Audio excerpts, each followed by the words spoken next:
Hello, I'm Taylor Alexander, Chief Executive Officer of the Canadian Mental Health Association National. Founded in 1918, the Canadian Mental Health Association was established to help veterans returning from the First World War who were suffering from post-traumatic stress disorder. Since that time, we have grown from one office in Toronto to a national office in Ottawa, 11 provincial and territorial divisions, and some 135 branches and regions from coast to coast. The branches, divisions, and regions across the country are supported by some 10,000 staff and volunteers who work in a variety of areas, including counseling, outreach services, working with the homeless, and many other types of supportive services that help people with mental health problems in the community. Since 1951, the Canadian Mental Health Association has been holding a major education event across Canada called Mental Health Week. And each year since 1951, we have focused on a different topic of national importance in the area of mental health. In recent years, we have been looking at the area of workplace mental health, and most recently the economy, because of course these two issues are closely linked. The issue of workplace mental health is one that has continued to be foremost in our minds and has been problematic for employers and employees alike.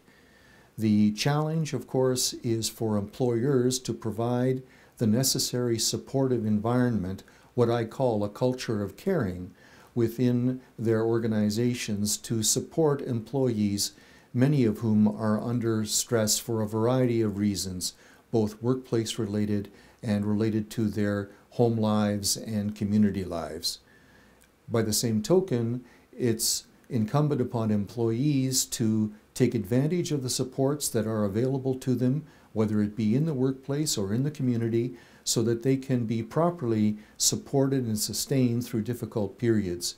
We know that it is very difficult for many employees to speak with their employers about any mental health problems they may be experiencing in the workplace, often for fear of being stigmatized or even perhaps losing a job or losing a promotion. So these kinds of issues tend to get buried in the workplace, and they become bottled up inside the individual employees, and they bring these pressures back home, and of course that just leads to more and more stress both in the workplace and in the family. The old saying that a trouble shared is a trouble halved has never been more true, and that's why we're focusing this year on the theme of building your mental health one support at a time, so that people can, through the supports available to them, both in the workplace and the community, can begin to share their troubles, share their problems, and get the supports they need to help them through each day. As I speak across the country to large conferences and groups of employers and employees,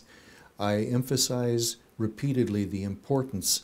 of creating these caring communities, these caring cultures in the workplace. We know that mental health is an issue that has been kept in the dark, out of mind, out of discussion for years and years, but the more mental health problems are discussed openly, are shared, the more likely it is that people will be able to get the help they need and that the stigma associated with mental health will be reduced. The Canadian Mental Health Association National is proud once again this year to have Desjardins Financial Security as our sponsor of Mental Health Week, and we applaud them for their leadership in workplace mental health.